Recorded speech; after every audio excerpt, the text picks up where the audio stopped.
мен азыр ушул жерден айтып атам, чечилбеген чек ара деген темада болот деген. Экинчиден, эртең менен ушундай бир билдирүү жасоо боюнча биз кечээ ушундай чечкиндүү түрдө билдирүү жасамакпыз. Өткөн маалымат жыйынында мен ачыктан ачык айтканмын. Бул чек ара маселеси чечилбейт. Анын чечиле турган жолдорун бүгүнкү бийлик билбейт. Түркөй, сабатсыз, эрксиз. Анан бул Сапар мырза абдан туура айтып атат. Эгер ошол маселени чеч деп бул эжекебиз суроо берип атат. Эмне үчүн анда эл ишенбеген улам Жеңиш Разаковду жиберип атат деп. Жеңиш Разаков канча жолу тажик өкүлдөрү менен жолукканда байкап көргүлө видеону. Өмүрүндө көзүн көтөрө албайт. Тажиктер тарабына өмүрүндө көзүн көтөрө албайт. Эмнеге? Кандайдыр бир себеп бар.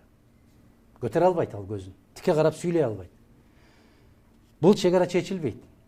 Мына бүтүндөй баары кол чаап, Жээнбеков менен Рахмон жолукту, кылым чечилбеген маселени чечип койду деген КТРң бүгүн уктап жатабы? ЛТРң уктап калдыбы? Мына көлгө кетишти, ошол жерде салтанаттуу кол коюшту, маселе чечилди. Чечилбейт. Себеп бийликтин күчү элде турат. Эл эгерде бийликке ишеним арткан болсо, ошол бийлик өтө күчтүү болот. Конституцияга да карабайт. Мына Айлык кеңештин депутаттарына мен өткөндө билдирүү жасаганда да айттым, маалымат жыйында да айттым. Мен баш ийип таазим кылам ушул жигиттерге. Ушул азаматтар бар, чек ара кармалып турат. Ошол чек араны чечкенге даярбыз. Биз чечкиндүү баягы кадамдарды жасайбыз. Керек болсо документтерди көтөрүп чыгабыз деген азаматтарды иштен кууп атат. Ошонун бири бул жигиттер, ошол жерде жергиликтүү элдер талап кылып аткан Искендер Курбанбаев деген кишини алып келип, ошол кишини коюп бергиле бизге деп атат. Разаковду алып кеткиле бул жерден деп атат. Жок. Атамбаев үчүн дагы алтындай болгон кадр болду ал.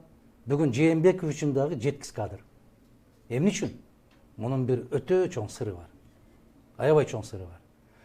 Эгерде эл ошол жерден талап коюп атса, элди укпаса, бул сөзсүз түрдө кандайдыр бир чоң чатакка чыгарат. Менин сунушум.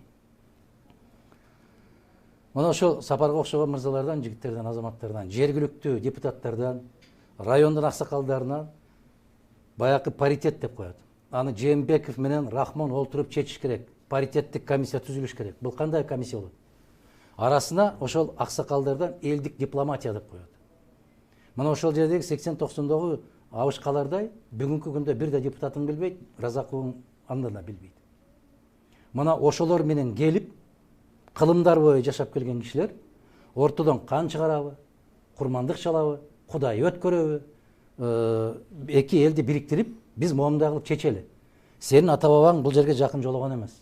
Биздин ата бабаларыбыздын мүрзөсү бул жерде турат. Сөөктөрү бул жерде турат. Бул биздин жер. Келгиле. Акыреттеги Аллахтын ыраазычылыгы үчүн бир ынтымакка келели деген маселе болмоюнча, Разаковду жеңишти ал жерге 70 жолу жиберсең дагы балекетти чечпей кайра келет. Маселе алмашуу маселесин чыгарышпадыбы азыр? Алмашуу маселеси азыр аябай көп көтөрүлүп атат да. Алмашуу маселесин бул Жеңиш Разаковдун оюнан чыгарган маселе эмес бул. Бул маселе Советтер Союзунун мезгилинен бери келаткан маселе. Бул ошондой болуп чечкиндүү мындай кадамдарга барып атпайбы? Чечкиндүүгө бара албайт алар. Бара албайт чечкиндүүгө. Чечкиндүү кадамдарга баруу үчүн бул Айылдык кеңешибиздин депутаты айтмакчы, ошол айылдын тургундарынын курамынан түзгөн комиссия керек. Андай комиссияны түзүш үчүн бийлик элге ишениш керек. Эл бийликке ишениш керек. Эгер ошол комиссия чыкса, макул. Мына Айылдык кеңештин депутаттары ушул маселени көтөрүп атат. Силер бизге добуш бергенсиңер, бизге ишенесиңерби? Биз ошол сүйлөшүүлөрдү жүргүзсөк болобу? Деген макамга ээ болушу керек. Адахан Кемсанбаевич, сиз айтып атпайсызбы?